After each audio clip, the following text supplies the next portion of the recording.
and welcome back to the podcast. We're going to be talking about something that's very exciting, very relevant. It's this idea of accessibility on the web. And our guest here, Chad Sollis from AudioEye.com. That's audio EYE, by the way.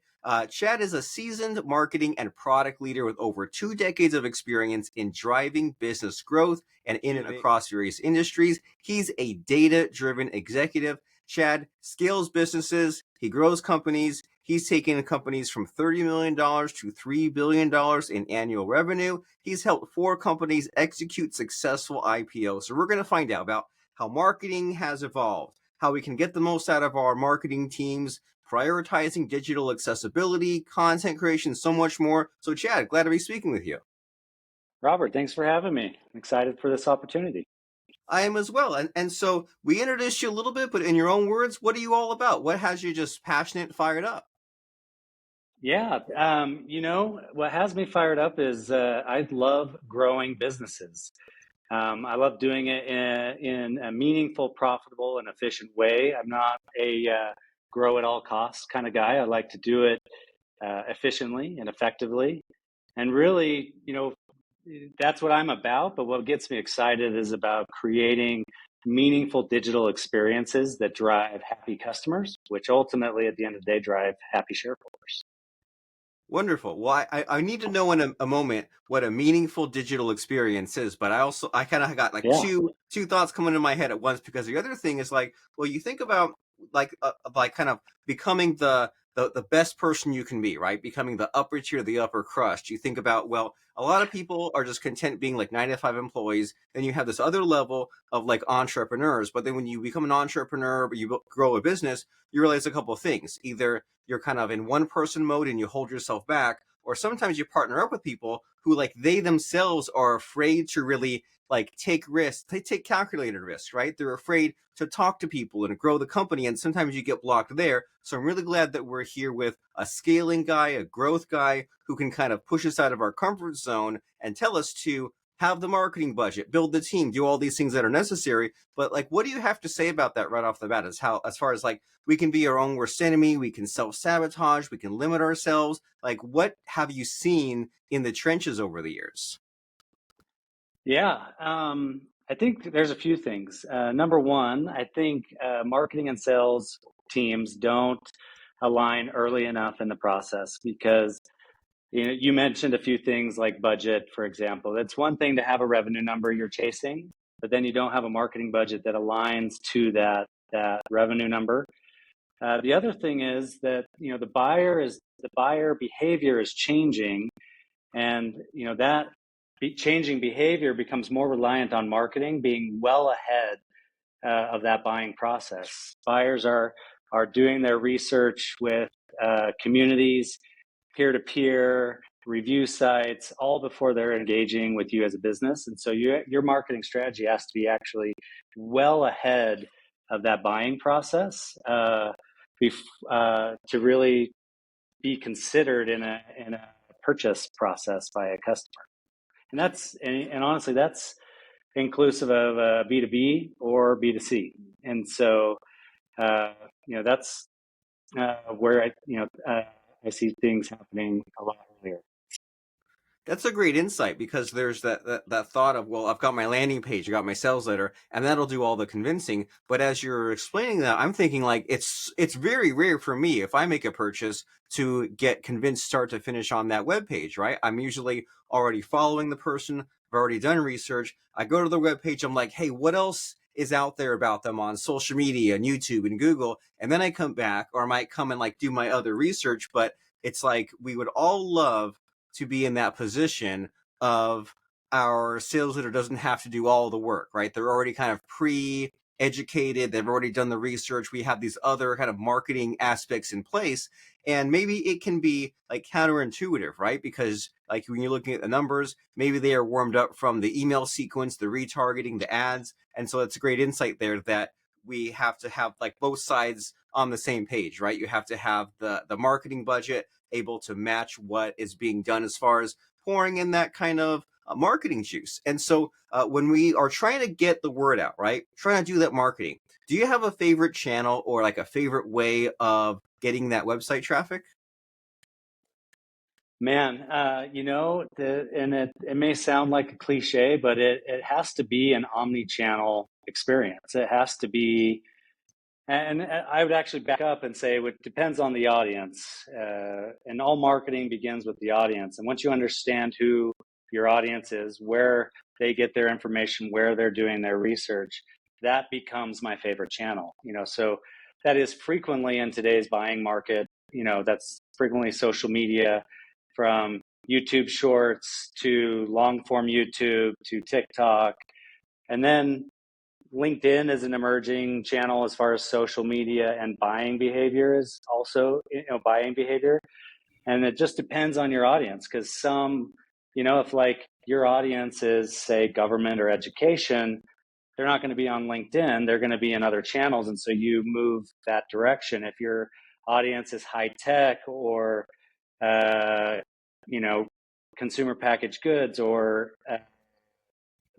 other B2B SaaS like fintech or something, you're going to find them in certain categories as well. So typically you need to be everywhere. There's some core channels that are, Google, Google ads is always going to be a strong channel, but that's going to be a channel that's going to be focused on the latter half of the buying cycle.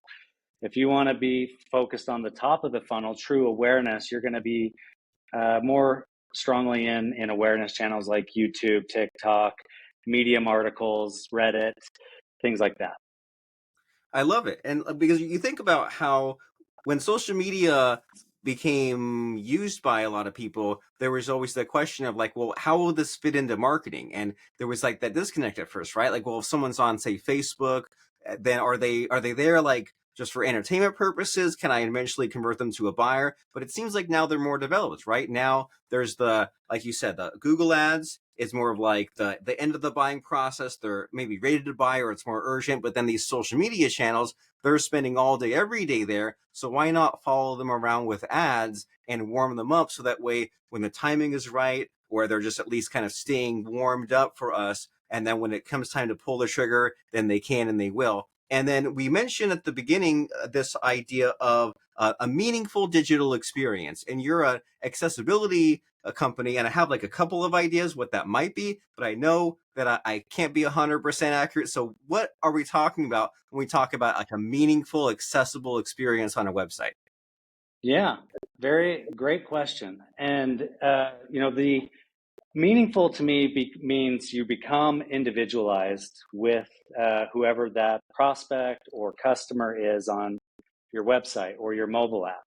And what that means is you understand their needs, you understand their goals and objectives of why they're engaging with you. You also understand their potential limitations or complications that they might experience while purchasing from you. And I look at accessibility as dovetailing into those personalized experiences. Yes, there are some big advantages, especially if you're a big brand where you become a target for lawsuits and things like that. And digital accessibility becomes about compliance and protection around that. But there are other scenarios where it actually becomes a personalization, and that becomes part of your audience. Up to 25% of your audience on your website is someone with a visual, auditory, or neurodivergent disability that would help make it difficult for them to actually experience your website. And accessibility creates fills that gap that allows end users to ultimately gather information about your product or service and ultimately engage with you. Whereas without it, it would be like, going into a grocery store and nothing have labels on it, and you expect them to go find the milk or the vegetable that they're looking for, and nothing has labels. And so accessibility, just like you would personalize a creative message to someone without a disability to optimize their conversion and their experience, accessibility becomes that for those with disabilities.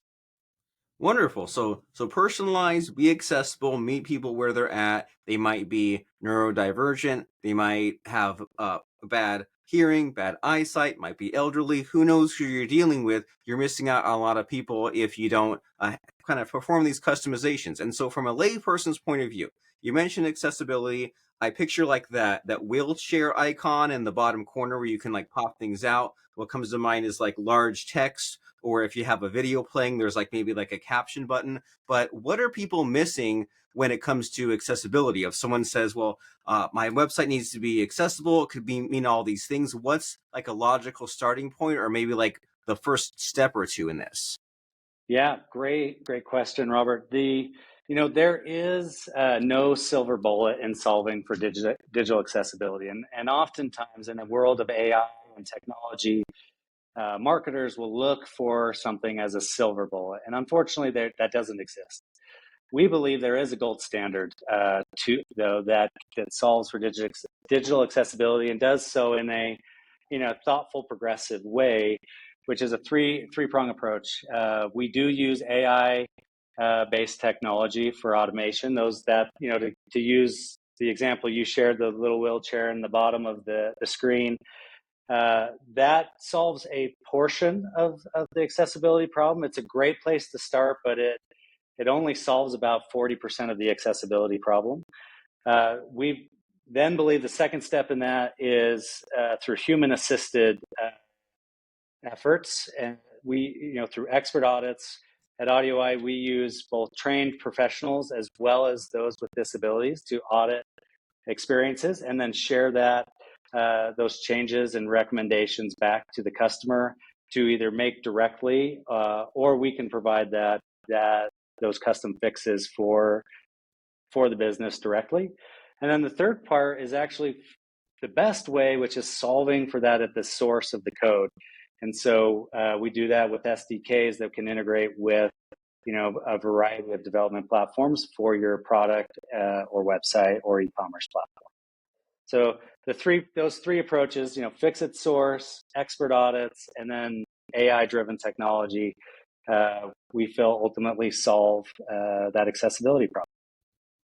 Very cool. And I think this accessibility thing, it's so underrated, right? Because even if you think it's the simplest web page, the simplest software, the simplest kind of step-by-step process, it's simple to you because you've seen this company. But anyone who has like helped like their mom or their dad or someone like set up a smart TV, you do it in a couple of seconds. You like you go to the web page, enter in the code, scan the QR code, but it's still, if you haven't done it or this is not your world, it's just like it might take all day. You might get stuck. You might never do it. And so I can definitely see the value in you doing this kind of testing here and just making sure that the website's accessible, because that way it converts better. You mentioned earlier about like avoiding lawsuits and things like that. And then you always hear about how Google is always trying to like be the like rank and reward the most highest websites that there are, and they have all kinds of ways of being like, well, if it's accessible to the most people, then we'll reward you with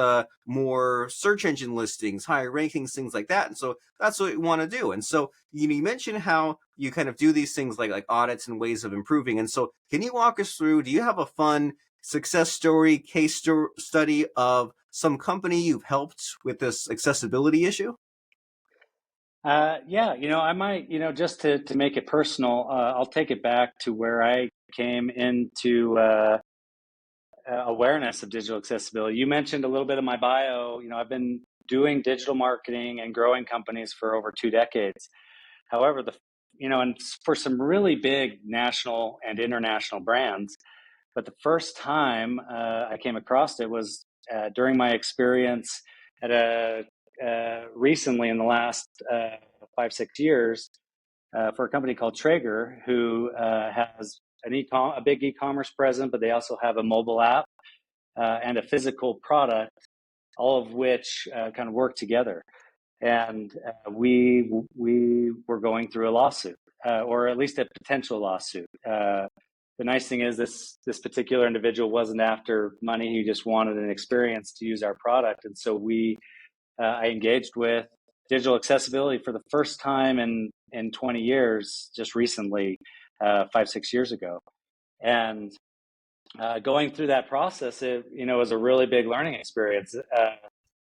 people with disabilities want to have the same experiences that those without, down to smart cooking, smart devices. You mentioned the smart TV. They want the same experiences that everyone else has, but they're unable to do so because of certain technology limitations. And so at Traeger, we went through a process. We were a fix-it source team. And so what we did was have expert audits come in. We audited everything between the e-commerce platform, the website, and the mobile app. And then we deployed all of those changes directly through the code. But that, to be honest, was a very expensive path, doing it directly with our own engineering team and our own staff, where we weren't familiar with AudioEye at the time. And that's where AudioEye actually solves that much more simply and more elegantly and with less cost. And when you and AudioEye go and like fix these problems, right? Is there any like repeat mistake you see being done on web pages? Because I can imagine if someone says, "Okay, I need make my website accessible," but like for who and like where do I even start? Like, do you see something like over and over again when you look at these websites?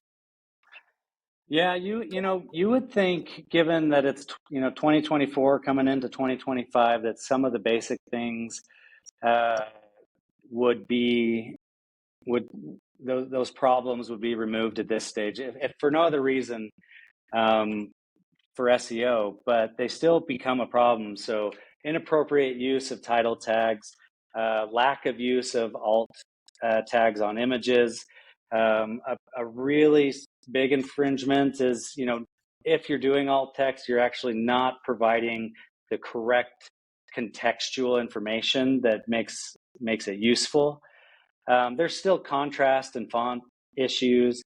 But overall, like what gets missed a lot is actual just contextual uh, changes. So, like I mentioned, the alt tags, because automation will solve for font and contrast and size issues and even header tags and things like that.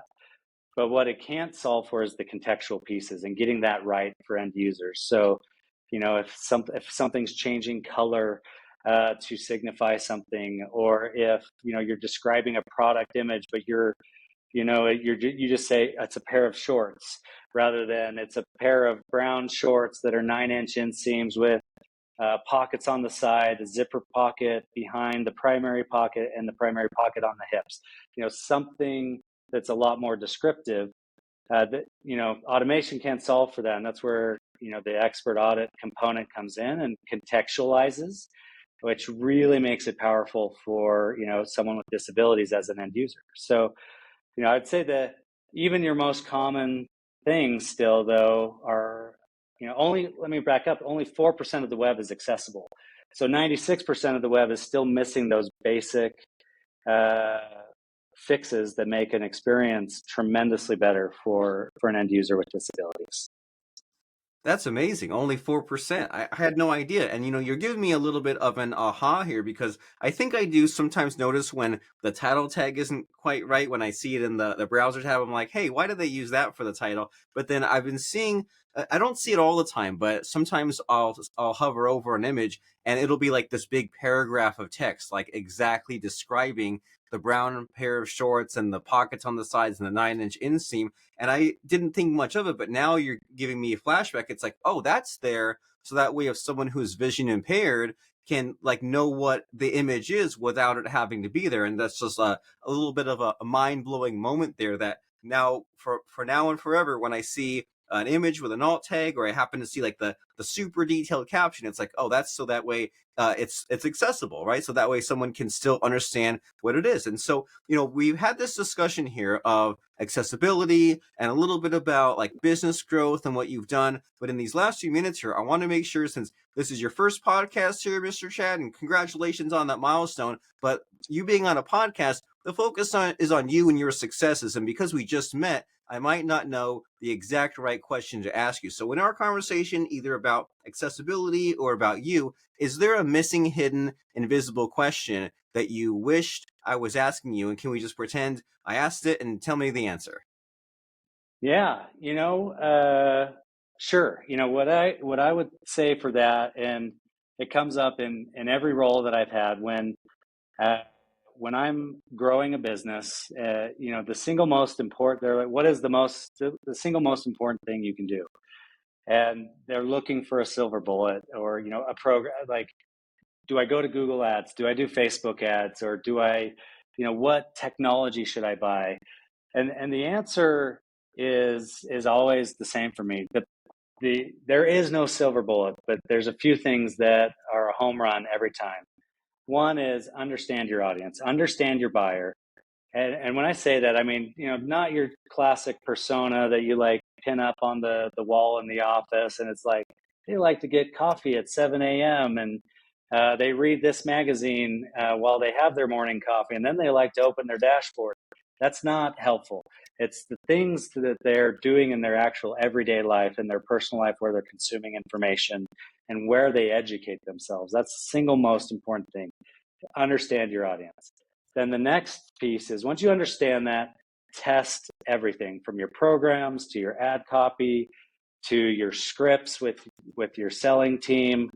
And when you test, you're not looking for a single winner. This is the biggest mistake I see all the time. They're like, well, which one won? I want to know the best, what's the best homepage design? And the answer is never one single one. The answer is, what is the right one for the right audience for the right time in the buy cycle? So for one individual, you might have 3 or 4 homepage over time because their buy cycle changes. So your homepage, your product page, your solution page, your product itself should adapt to where they are.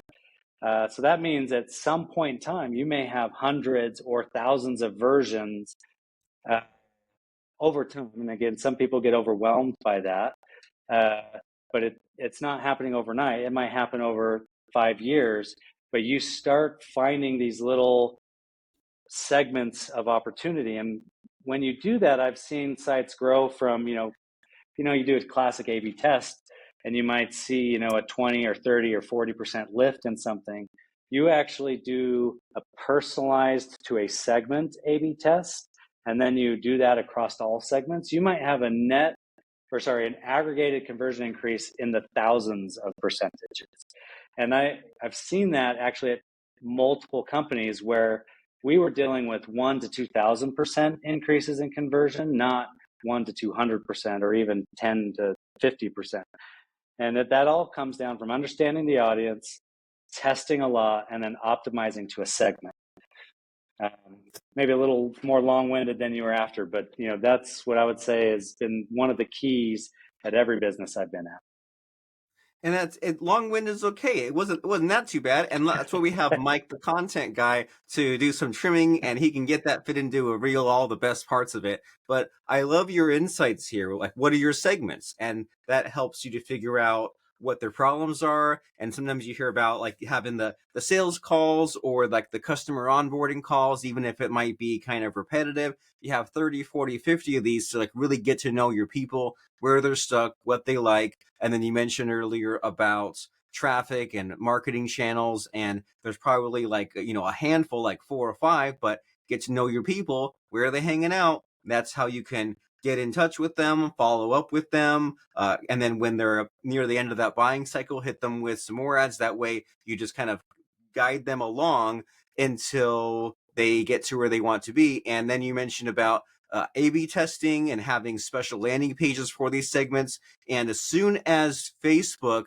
enabled that feature where you can look at a Facebook page and see all the ads they were running, man, that was like marketing heaven, wasn't it? Can you just scroll and see all the kind of, and like the best ad people, they're always cranking these out, right? They're always trying these new experiments. And then sometimes on a website, I'll like do like the Google search to find all the web page on that domain, or look at the Wayback Machine. It's always fun just to see these companies that have their marketing really dialed in. They're doing these things that you're mentioning, right? They're always refining, improving, enhancing, looking at the segments, looking at how they can make it a better experience for them. But it can be overwhelming just for one person or one team to get their head around this. It's kind of like if you want to have a nice house, well, go to someone that builds houses, right? Go to a plumber, go to an electrician. Don't just try to like figure this new thing out. And so in this crazy world of accessibility and conversions and everything else that's involved with it, I'm sure that someone can use AudioEye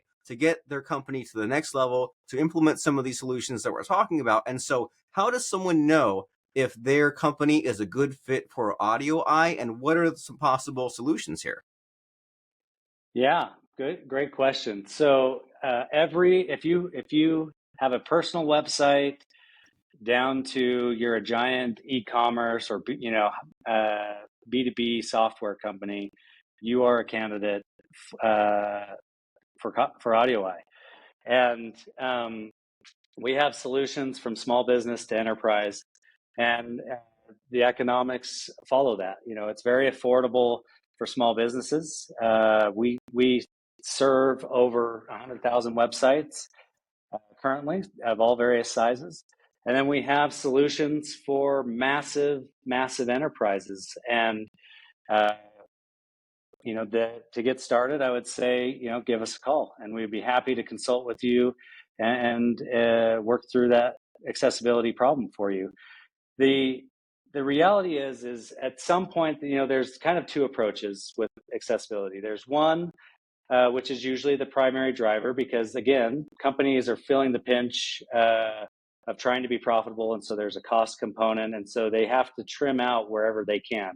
So sometimes it comes down to a compliance or a lawsuit, and that's what's going to drive your purchase. For other brands, you don't have that pinch point, and so it's more of a proactive. How do I do what's right from just a corporate responsibility perspective? But then also, how do I again create these meaningful digital experiences for every component of my audience? And up to 25% again are experiencing the web with disabilities. That group and their families represent up to $13 trillion of buying power. And so if you fall into that category, you're a good candidate for digital accessibility. And again, I would just talk to us or talk to other professionals of how to get into it, because it is a solution for everyone. In fact, for me personally, as I've moved forward now, digital accessibility is now a core component of my marketing strategy and my marketing technology strategy as well. Very nice. Well, thank you for educating us about this. It can be an easy aspect to overlook, but then you look at like these huge companies, these huge brands, they all make sure to apply accessibility to their website. And you're sure as heck are on brand, aren't you, Chad? Because you know your segments, right? You say, well, hey, maybe there's a lawsuit or maybe the urgency is less, but either way, this is something that we need to be doing, especially you said that only 4% of the web is accessible, but then there's this 25% component that has some kind of disability. So we need to get this stuff figured out with the expert help of AudioEye. And there's no harm at all in going to audioeye.com, check out the demo, schedule that phone call, have that conversation, and talk about possibilities and what AudioEye can do for you. And so that webpage is AudioEye.com. And so is that homepage the logical place to go, or is there a special landing page? No, that will do it. You can start with just scanning your website right there on the homepage. You can also schedule based on your availability and calendar right there on the homepage as well, and talk to one of our professionals. So we are here to help and to make the web more accessible. Very nice. And now, with the help of Chad and Mike and everyone at AudioEye, you can make that happen. That's audioeye.com. And as we close the door on our conversation here, Chad, it's time to put you on the spot just a slight bit. I like to ask my guests for a fun quote or lesson that has just helped them along in their journey that can help us. So, what comes to mind as far as one of these shareable quotes or lessons that has helped you that can help us? Yeah, that's a great question. What I would say, I'll just relate it to AudioEye and what I shared previously. But there is no silver bullet to digital accessibility, but there is a gold standard, and that gold standard is what I described earlier. That is the way to make the internet more accessible and to create equality across all digital experiences. Very nice. Well, let's make it happen. Let's make some money. Let's help some customers. Let's make the web more accessible. Chad Sollis from AudioEye.com. We'll see you there. And thank you very much, Chad, for stopping by and sharing with us some stories and advice. I really appreciate it. You bet. Thank you, Robert. Appreciate the time.